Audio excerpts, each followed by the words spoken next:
mengupload hasil pindai atau scan ijazah S1D4 asli, ya, atau fotokopi yang dilegalisir oleh perguruan tinggi.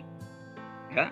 Jadi kalau tidak ada asli, Bapak Ibu nanti ijazah S1-nya itu legalisir. Atau misalnya tidak ada legalisirnya, ya aslinya. Tidak usah pusing-pusing lagi mau legalisir. Ya, seperti itu.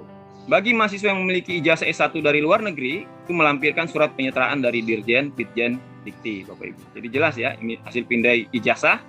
Yang kedua, hasil pindai scan SK pengangkatan pertama sebagai guru. Ini asli atau fotokopi yang dilegalisir oleh Dinas Pendidikan Kabupaten Kota, provinsi. Jadi SK pertama Bapak Ibu sebagai guru, ya. Kapan pertama kali menjadi guru? Ini tertuang di dalam, kalau di Dapodik itu di riwayat karir guru. Itu dilihat dari riwayat karir guru, Bapak Ibu.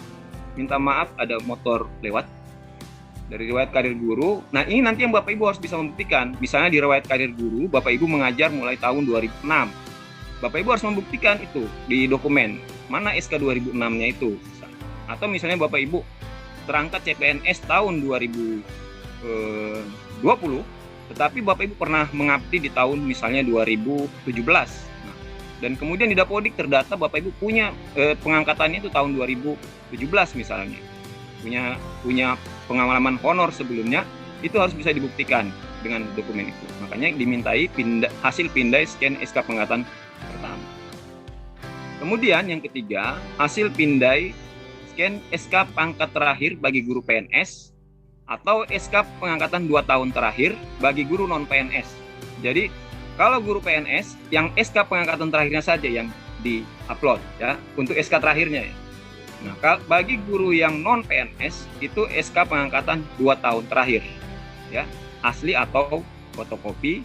Kemudian SK tersebut dilegalisasi oleh, yang pertama, untuk PNS itu adalah Dinas Pendidikan Provinsi, Kabupaten Kota atau BKD. Kemudian bagi PNS yang ditugaskan sebagai guru oleh pemerintah daerah atau yang diberi kewenangan itu di Dinas Pendidikan Provinsi, Kabupaten Kota. Kemudian Ketua Yayasan untuk guru tetap yayasan. Kemudian, nah ini Dinas Pendidikan Provinsi, Kabupaten Kota atau BKD untuk guru bukan PNS sekolah negeri yang memiliki SK pemerintah daerah atau yang diberi kewenangan. Jadi bagi guru yang non PNS di sekolah negeri atau guru tetap yayasan itu harus ada SK 2 tahun terakhirnya sebagai guru tetap yayasan. Kemudian bagi guru non PNS yang bukan PNS di sekolah negeri memiliki SK dari pemerintah daerah atau yang diberi kewenangan. Dalam hal ini adalah minimal adalah SK kepala. Kemudian yang keempat, hasil pindai atau SK pembagian tugas 2 tahun terakhir, yaitu tahun ajaran 2021-2022 dan 2021-2022. 2020-2021 dan 2021 dan 2022. Ini juga asli atau fotokopi legalisir, ya. Kemudian hasil pindai scan fakta integritas yang ditandatangani dan dibubuhi materai 10.000. Nah, ini juga format terlampir, Bapak Ibu bisa mengunduhnya nanti di SIM PKB, ya. Nanti saya tanya lagi di mana mendapatkan fakta integritas. Di SIM PKB ada, tinggal Bapak Ibu unduh dalam bentuk format Word, diisi, kemudian tanda tangan, dibubuhi materai. Jangan lupakan tata cara pendaftarannya. Yang pertama, aplikasi pendaftaran calon peserta seleksi administrasi pemerintahan jabatan tahun 2022 dibuka melalui laman pendaftaran.ppg.kemdikbud.go.id menggunakan akun SIM PKB masing-masing. Nanti kalau ada yang lupa akunnya, silahkan nanti melapor ke admin SIM PKB di Dinas Pendidikan Kabupaten Kota untuk di-reset akunnya, ya. Kalau misalnya lupa password misalnya. Kemudian guru membuka situs tersebut untuk melakukan pendaftaran sebagai calon peserta dengan menggunakan akun CPKB. Guru mengunggah upload hasil pindai scan ijazah S1, dan bagi guru yang terkendala koneksi internet, pendaftaran dapat dibantu oleh kepala sekolah atau dinas pendidikan. Jadi seperti itu. Atau operator sekolah. Misalnya kalau Bapak Ibu kebingungan dalam mengupload atau mendaftar, silakan nanti bisa dibantu oleh teman-teman operator sekolah atau teman-teman dinas, ya. Tapi harapannya Bapak Ibu ini bisa mendaftar sendiri, ya. Usahakan bisa mendaftar sendiri dulu, karena nanti proses seleksi administrasi, seleksi akademik dan proses perkuliahannya itu menggunakan daring.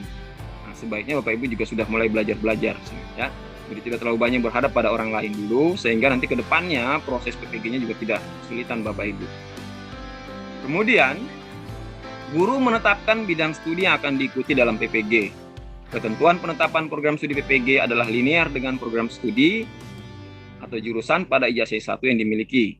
Daftar linearitas itu nanti ada pada surat edaran terbaru ya, yang tadi malam ya, surat edaran perubahan jadwal.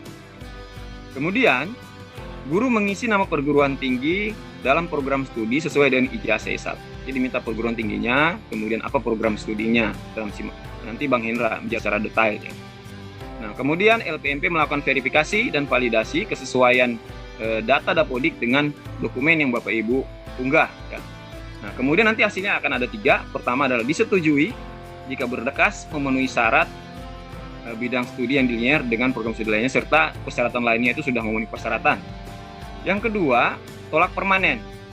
Tolak permanen dilakukan jika berkas sama sekali tidak memenuhi persyaratan atau bidang studi PPG yang dipilih tidak linear dengan ijazah S1 serta tidak dimungkinkan adanya perbaikan. Contoh, guru dan kualifikasi akademik hubungan internasional, misalnya dia prodinya hubungan internasional, itu tidak linear dengan program studi apapun yang ada di tabel linearitas. Sehingga mereka-mereka yang mendaftar dengan jurusan atau dengan prodi hubungan internasional ini otomatis akan ditolak secara permanen karena memang tidak ada linearitas hubungan internasional. Atau misalnya teknik nuklir itu tidak ada linearitasnya dalam tabel linearitas untuk PPG tahun 2022. Kemudian yang ketiga adalah proses tolak adalah status dengan tolak perbaikan. Jika berkas tidak lengkap atau dan bidang studi PPG yang dipilih tidak linear dengan ijazah S1, tetapi dimungkinkan adanya perbaikan.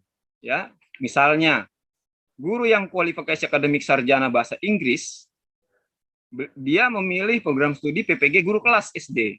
Nah, ini kan sebenarnya tidak linear.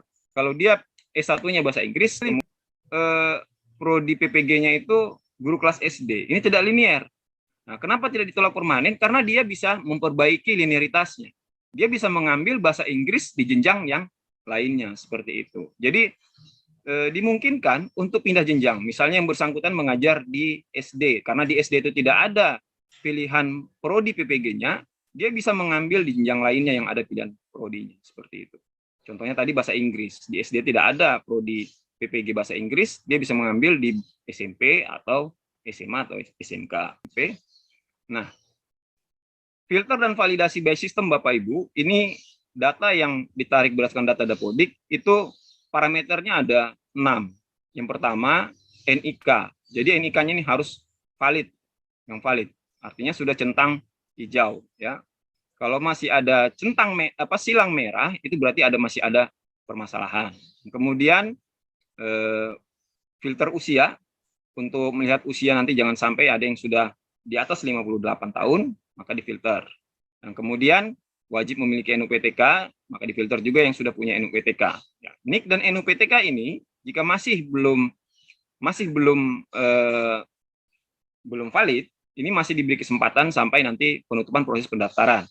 Kemudian filter berikutnya adalah TMT awal mengajar, status sertifikasi, apakah sudah sertifikasi atau belum, kemudian status kepegawaian.